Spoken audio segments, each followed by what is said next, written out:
ต่อในวิดีโอนี้ยมនឹងបង្ហាញតទៀតវីដេអូនេះខ្ញុំបង្ហាញពីការគូគ្រឿងគុំ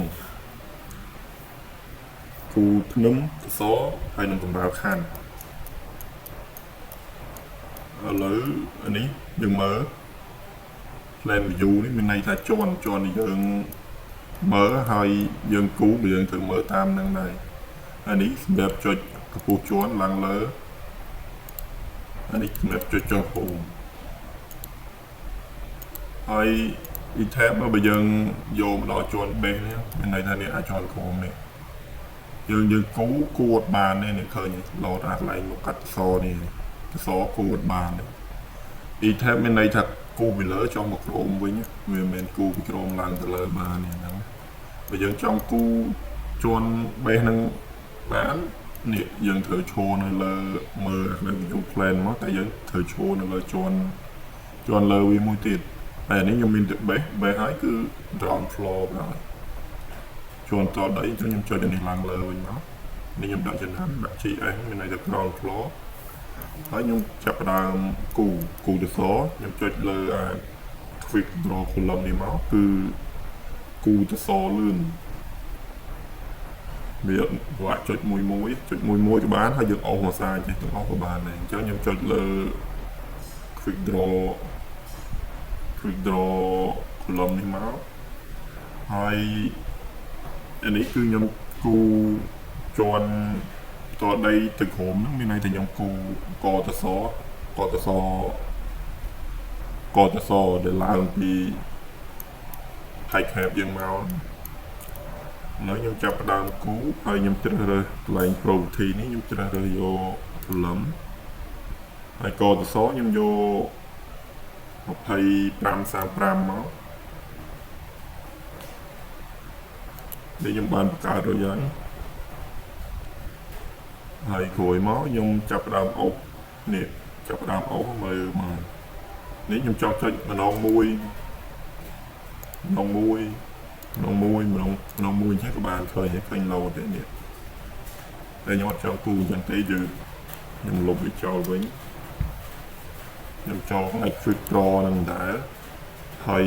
ឈរលើមុខកាត់សដែរហើយខ្ញុំចាប់នេះមើលខ្ញុំចុចកន្លែងខ្ញុំចាប់ផ្ដើមចុចហើយស្គាល់ម៉ៅឲ្យជាប់ហើយអូគាត់មកឆ្វេងឲ្យជាប់ហើយអូខ្ញុំមកឃើញនេះហើយទៅលេងនោះលោតភាសាបានទាំងអស់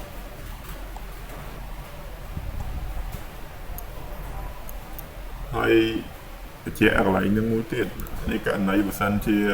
តសបើសិនជាគេចង់នេះវាលក្ខណៈ rectangle អញ្ចឹងអ្នកខ្លះតសគេគូចេញមកអញ្ចេះដេកខ្លះគេមកកាត់ប្រឈរទៅវិញអញ្ចឹងនឹងដើម្បីបដោនឹងបាននេះចូលកន្លែងនឹងដែរមកហើយនេះយើងមើលពីangle នេះ angle បើយើងចង់វាប្រឈរយើងដូរវាដាក់90ទៅដាក់90ហើយយើងចង់ឃើញតែប្រឈរវិញហើយតែដោយសារនេះខ្ញុំដើម្បីវាអញ្ចឹងខ្ញុំយក0តែហ្នឹងទៅហើយនេះតមកទៀតយើងចាប់ដើមគូធ្នឹមយើងគូធ្នឹមជាន់តដីអញ្ចឹងយើងធ្វើឈរលើ plan ហ្នឹងដែរ view plan GS ហ្នឹងដែរមកហើយខ្ញុំយកកន្លែង tool នេះគឺ quick draw beam ហើយ column យ៉ាងនេះមានន័យថាគូសសរបានគូធ្នឹមក៏បានចឹងអានេះខ្ញុំចូល click លើ quick draw beam ហ្នឹងមកហើយនេះ tie off line ជាប្រភេទ K frame ហើយកន្លែង property នេះយើងរើសមកធ្នឹមយើងដាក់មកកាត់មកកាត់ធ្នឹមខ្ញុំ2មាន20 30 20 40តែដោយសារនេះវារៀងតូចដែរខ្ញុំដាក់យកមកកាត់20 30មកសិក្សាទៅមកខ្ញុំយក20 30ហើយយើងចុចនិយាយបានហើយនេះចុច1ហើយលោបភាសា1តែខ្ញុំអត់ចង់បានចឹងទេខ្ញុំលុបវាចោលវិញហើយខ្ញុំយកឈរលើ quick draw beam នឹងដែរឈរលើមុខកាត់ហើយខ្ញុំចុចដូច column អញ្ចឹងមកឆ្វេងសកលឲ្យជាប់ហើយអូពេញមក grid នឹងមកឃើញលោតប្រឡែងមកបានភាសាទាំងអស់ហ ហើយក្រោយមកខ្ញុំចាប់ដើមគូ slab ម្ដង slab យើងចូលគូក្នុងនេះក៏បានដែរនេះ draw floor នេះចុចលើនឹងហើយតែយើងត្រូវចុចម្ដងមួយ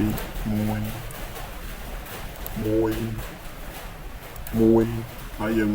មកស្ដាំផ្ដាច់វាមកហើយបាន slab មួយតែហ្នឹងក៏វិធីគូមួយដែរតែហ្នឹងបើកន្លែងណាស្មុគស្មាញចាំគូអញ្ចឹងវាចាប់ចំណុចបានច្រើនតែខ្ញុំនេះអត់គូអញ្ចឹងទេព្រោះអីវាលក្ខណៈជារូបរាងសាមញ្ញហើយនៅនេះក៏គូ slab បានដែរ draw នេះrectangular floor នេះយើងគ្រាន់តែចុចលើចំណុចចុងមួយហើយចំណុចចប់មួយទៀតមកបាន slab មួយតែហ្នឹងក៏យឺតដែរខ្ញុំអត់គួរទេដោយសារអានេះយើងអាចអូសមកសាបានទាំងអស់យើងយកច្រកយកមួយមក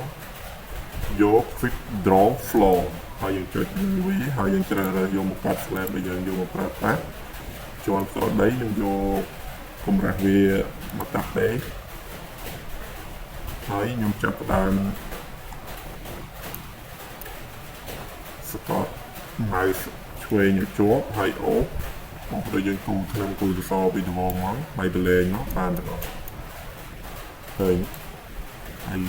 គូឲ្យកុំពេចសេលមកចុចសេលវានេះដោយសារសេលវាមិនជាប់មួយភាសាហើយគួយមកយើងចាប់ផ្ដើមគូសសរពីជាន់សដីពីជាន់ទី1តែដើម្បីគូសសរបានយើងត្រូវចុចវាឡើងលើមួយឈរនៅលើជាន់ទី1ដើម្បីគូតម្លាក់មកក្នុងវិញអាហ្នឹងវា Etabs វាអញ្ចឹងហើយយើងឈរលើកន្លែង quick draw column ហ្នឹងមកហើយយើងចុចជ្រើសរើសមុខកាត់សសរខ្ញុំយក20-30ទៅហើយមកឆ្វេងឲ្យជាប់អូទៀតមកលេងវិញហើយខ្ញុំចូលលើមុខកាត់ធ្នឹមអានេះតែទេខ្ញុំគំទៅយកហើយយើងមកឆ្វេងឲ្យជាប់លេងមកហើយចូលលើមុខកាត់ slab ខ្ញុំយកមកទឹកពីរជាន់លើគេជាន់តនេះខ្ញុំយកទឹកពីរហើយអូសមកលេងមកបានមួយទៀតនេះខ្ញុំសុំ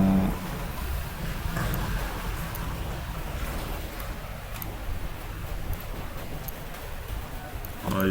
បានប៉ុណ្្នឹងហើយក្រោយមកខ្ញុំហាត់ពីការធ្វើគូមួយទៀតគឺខ្ញុំឈប់គូទៀតហើយដោយសារលើជាន់នេះវាដូចគ្នាអញ្ចឹងខ្ញុំធ្វើការ copy ក្នុង CD នេះទៅដល់ពីរូបរាង CD ទៅដល់មកអូវិញអញ្ចឹងមកអូពីស្ដាំមកឆ្វេងអញ្ចឹងមកឃើញ select បានទាំងអស់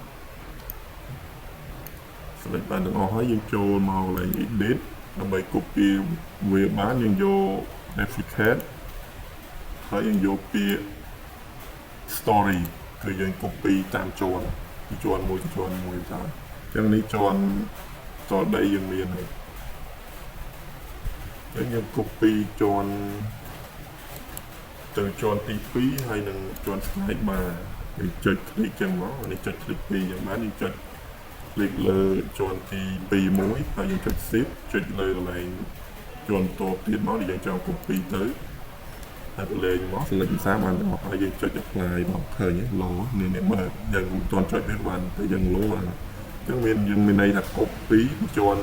នេះមកដាក់ជាន់ទី2ហើយជាន់ slide bar នឹងឡូមកវាឡូមកហើយយើងចុច OK មកOK ទៀតមកចឹងនេះបានមួយហើយវីដេអូនេះខ្ញុំបង្ហាញតែប៉ុណ្្នឹងសិនវីដេអូក្រោយខ្ញុំនឹងបង្ហាញការគូទវល់ខាងលើហើយនឹងគូជាដើរតទៀតគូជាដើរគូទវល់អីនិយាយរួម model រួចចប់សពគ្រប់អស់ខ្ញុំនឹងបង្ហាញពីការបង្កើតបន្ទប់បង្កើត load combine load ហើយនឹងបង្ហាញបន្តទៀតអរគុណ